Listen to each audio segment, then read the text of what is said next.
So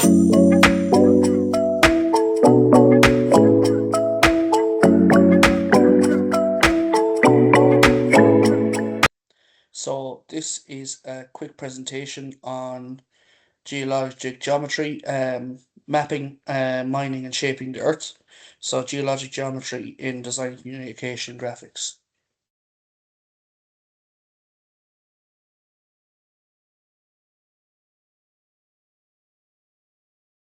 So geologic geometry in DCG. Geologic geometry is a branch of design and communication graphics that focuses on representing and solving problems related to Earth's surface. According to our course, it involves mapping, mining, and road construction using graphical methods. Unlike earlier topics which focus on manufactured objects, this topic deals with large-scale natural environments and I suppose links in with civil engineering. The key idea is that we use geometry to turn real landscape into accurate drawings that engineers can use to make decisions. So it's about mapping the earth and mining and road design. So a big part of geologic geometry is contours. So they're lines of equal height. It shows land, 3D land in 2D and used in planning. So the foundation of geologic geometry is, I suppose, the use of contour maps. A contour is a line that joins points of equal elevation. As I said already, it allows 3D landscape to be represented on a 2D drawing. The contour interval is the vertical distance between these lines and must remain consistent across the map. By studying contour patterns, we can identify hills, valleys, and slopes. This is essential in engineering because it allows us to plan construction without physically being on site. Um, a contour is a line that joins a point of equal elevation, and so on. So, mining geometry, there's a good few key terms there. I'm not going to go through them. Some of the main ones, maybe a stratum is a layer, seam, or vein of ore.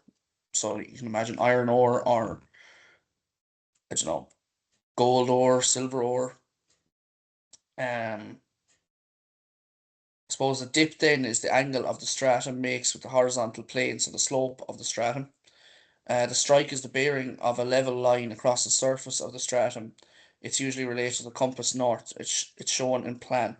And a borehole is basically a hole that's drilled from the surface of the earth through the stratum of ore to determine its position and thickness. So the key concepts include the true dip, um, and the apparent dip, which is the angle seen from a different direction. Engineers also use boreholes, which are drilled into the ground to determine the thickness and direction of mineral deposits.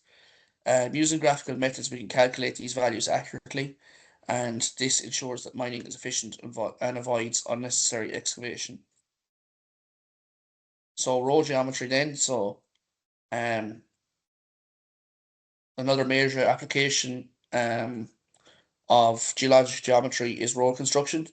When building a road, engineers must adjust the land using cuttings and embankments or fillings. Um, Cuttings involves removing material, and embankments or fillings involve adding material to raise the ground level so that the road is supported. Um, this is where contour maps are severely important because they're calculated using contour maps and geometric methods. The slope ratios, such as 1:1 or 1:1.5, determine how steep the side of the roads will be. And by analysing where contours intersect with the road, engineers can determine exactly how much material must be moved.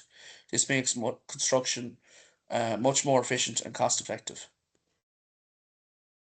So, real world impact.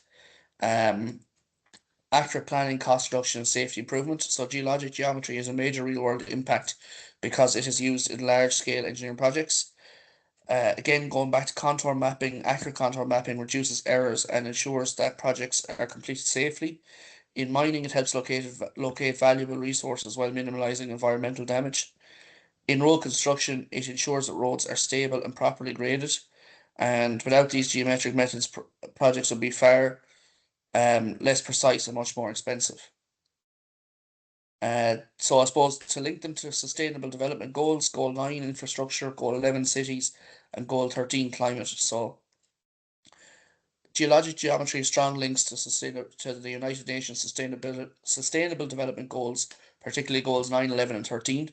Firstly, Goal 9 focuses on industry, innovation and infrastructure. Geologic geometry supports this by allowing engineers to design roads and infrastructure accurately using contour maps. By calculating cuttings and embankments, engineers can minimize material waste, reduce construction costs, and improve efficiency. This leads to more reliable transport networks and better infrastructure development. Secondly, Goal 11 relates to sustainable cities and communities. The use of geologic geometry ensures that roads are built with correct gradients and levels, reducing the risk of flooding and improving safety. It also helps planners choose suitable locations for development by analysing the landscape, which leads to more sustainable and well planned urban areas. However, there are also negative impacts, particularly in relation to Goal 13 climate action. Large scale earthworks, such as mining and road construction, can damage natural landscapes, destroy habitats, and increase carbon emissions due to heavy machinery. Even though geologic geometry helps make these processes more efficient, it still supports activities that contribute to environmental degradation. Overall, geologic geometry plays a key role in supporting sustainable development, but it must be used responsibly to reduce its environmental impact. So then I'll just link it to a few DCG skills. So contour interpretation, profiles, and graphical problem solving. Just being able to identify heights and slopes of roads, and let's say identify where there's a cut or where there's a fill, and if there's an elevation on the road, that kind of thing. And in conclusion, then, geologic geometry is essential in understanding the shape and shaping the world around us. It allows us to represent landscapes, plan construction, and solve real engineering problems. From mining to road design, geometry plays a critical role in making projects safe, efficient, and sustainable. Thanks everyone for listening.